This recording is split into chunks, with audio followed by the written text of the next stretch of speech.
Hi hello ನಮಸ್ಕಾರ ಸ್ನೇಹಿತರೆ. ಇವತ್ತಿನ ಈ ಒಂದು ವಿಡಿಯೋದಲ್ಲಿ ಇಂದಿನ ಅನೇಕ ಮಾರುಕಟ್ಟೆಗಳಲ್ಲಿ ತೊಗರಿಕಾಳು ಮಾರುಕಟ್ಟೆಯ ಬೆಲೆ ಯಾವ ರೀತಿಯಾಗಿದೆ ಅಂತಕ್ಕಂಥದ್ದನ್ನು ಈ ಒಂದು ವಿಡಿಯೋದಲ್ಲಿ ಸಂಪೂರ್ಣವಾಗಿ ನೋಡ್ತಾ ಹೋಗೋಣ ಸ್ನೇಹಿತರೆ. ನೀವಿನ್ನೂ ನಮ್ಮ ಚಾನಲನ್ನು ಸಬ್ಸ್ಕ್ರೈಬ್ ಮಾಡಿಕೊಂಡಿಲ್ಲ ಅಂತಂದರೆ ಈ ಒಂದು ಚಾನಲ್ನಲ್ಲಿ ನಾವು ಯಾವುದೇ ಮಾರುಕಟ್ಟೆಗಳ ಬೆಲೆಗಳ ಅಪ್ಡೇಟನ್ನು ನೀಡ್ತಿರ್ತೀವಿ. ಅದಕ್ಕೆ ದಯವಿಟ್ಟು ಈ ಕೂಡಲೇ ನಮ್ಮ ಚಾನಲನ್ನು ಸಬ್ಸ್ಕ್ರೈಬ್ ಆಗಿ ಸ್ನೇಹಿತರೆ. ಹಾಗಿದ್ರೆ ಇಂದಿನ ಅನೇಕ ಮಾರುಕಟ್ಟೆಗಳಲ್ಲಿ ತೊಗರಿಕಾಳು ಮಾರುಕಟ್ಟೆ ಬೆಲೆ ಯಾವ ರೀತಿಯಾಗಿದೆ ಅಂತಕ್ಕಂಥದ್ದನ್ನು ನೋಡೋದಾದರೆ, ಮೊದಲಿಗೆ ಬಿಜಾಪುರ ಮಾರುಕಟ್ಟೆಯಲ್ಲಿ ಒಂದು ಕ್ವಿಂಟಲ್ ತೊಗರಿಕಾಳು ಬೆಲೆಯನ್ನು ನೋಡೋದಾದರೆ 7,800 ರೂಪಾಯಿದಿಂದ 8,400 ರೂಪಾಯಿ ತನಕ ಗರಿಷ್ಠ ಬೆಲೆ ಇರುವಂಥದ್ದು ಸ್ನೇಹಿತರೆ. ಹಾಗೆ ಗುಲ್ಬರ್ಗ ಮಾರುಕಟ್ಟೆಯಲ್ಲಿ ಒಂದು ಕ್ವಿಂಟಲ್ ತೊಗರಿಕಾಳು ಬೆಲೆಯನ್ನು ನೋಡೋದಾದರೆ 8,000 ರೂಪಾಯಿದಿಂದ 8,800 ರೂಪಾಯಿ ತನಕ ಇರುವಂಥದ್ದು. ಹಾಗೆ ಚಿತ್ರದುರ್ಗ ಮಾರುಕಟ್ಟೆಯಲ್ಲಿ ಒಂದು ಕ್ವಿಂಟಲ್ ತೊಗರಿಕಾಳು ಬೆಲೆಯನ್ನು ನೋಡುವುದಾದರೆ 7,000 ರೂಪಾಯಿದಿಂದ 7,450 ರೂಪಾಯಿ ತನಕ ಇರುವಂಥದ್ದು.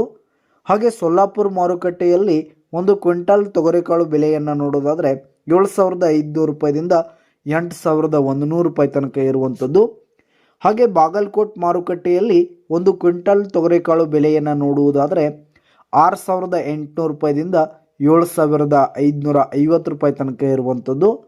ಹಾಗೆ ಲಕ್ಷ್ಮೇಶ್ವರ ಮಾರುಕಟ್ಟೆಯಲ್ಲಿ ಒಂದು ಕ್ವಿಂಟಲ್ ತೊಗರಿಕಾಳು ಬೆಲೆಯನ್ನು ನೋಡುವುದಾದರೆ 6,800 ರೂಪಾಯಿದಿಂದ 7,400 ರೂಪಾಯಿ ತನಕ ಇರುವಂಥದ್ದು ಸ್ನೇಹಿತರೆ. ಹಾಗೆ ಬಾರಾಮತಿ ಮಾರುಕಟ್ಟೆಯಲ್ಲಿ ಒಂದು ಕ್ವಿಂಟಲ್ ತೊಗರಿಕಾಳು ಬೆಲೆಯನ್ನು ನೋಡುವುದಾದರೆ 6,800 ರೂಪಾಯಿದಿಂದ 7,700 ರೂಪಾಯಿ ತನಕ ಇರುವಂಥದ್ದು ಸ್ನೇಹಿತರೆ. ಹಾಗೆ ವೈರಾಗ್ ಮಾರುಕಟ್ಟೆಯಲ್ಲಿ ಒಂದು ಕ್ವಿಂಟಲ್ ತೊಗರಿಕಾಳು ಬೆಲೆಯನ್ನು ನೋಡುವುದಾದರೆ 6,800 ರೂಪಾಯಿದಿಂದ 7,500 ರೂಪಾಯಿ ತನಕ ಇರುವಂಥದ್ದು. ಹಾಗೆ ತುಳಜಾಪುರ ಮಾರುಕಟ್ಟೆಯಲ್ಲಿ ಒಂದು ಕ್ವಿಂಟಲ್ ತೊಗರಿಕಾಳು ಬೆಲೆಯನ್ನು ನೋಡುವುದಾದರೆ 7,800 ರೂಪಾಯಿದಿಂದ 8,100 ರೂಪಾಯಿ ತನಕ ಇರುವಂಥದ್ದು ಸ್ನೇಹಿತರೆ. ಹಾಗೆ ಶಿರೂರು ಮಾರುಕಟ್ಟೆಯಲ್ಲಿ ಒಂದು ಕ್ವಿಂಟಲ್ ತೊಗರಿಕಾಳು ಬೆಲೆಯನ್ನು ನೋಡುವುದಾದರೆ 6,800 ರೂಪಾಯಿದಿಂದ 7,700 ರೂಪಾಯಿ ತನಕ ಇರುವಂಥದ್ದು. ಹಾಗೆ ರಾಯಚೂರು ಮಾರುಕಟ್ಟೆಯಲ್ಲಿ ಒಂದು ಕ್ವಿಂಟಲ್ ತೊಗರಿಕಾಳು ಬೆಲೆ ನೋಡುವುದಾದರೆ 8,000 ರೂಪಾಯಿದಿಂದ 8,300 ರೂಪಾಯಿ ತನಕ ಇರುವಂಥದ್ದು ಸ್ನೇಹಿತರೆ. ಇದಿಷ್ಟು ಇಂದಿನ ಅನೇಕ ಮಾರುಕಟ್ಟೆಗಳಲ್ಲಿನ ತೊಗರಿಕಾಳು ಮಾರುಕಟ್ಟೆಯ ಬೆಲೆಯಾಗಿತ್ತು. ಧನ್ಯವಾದಗಳು ಸ್ನೇಹಿತರೆ.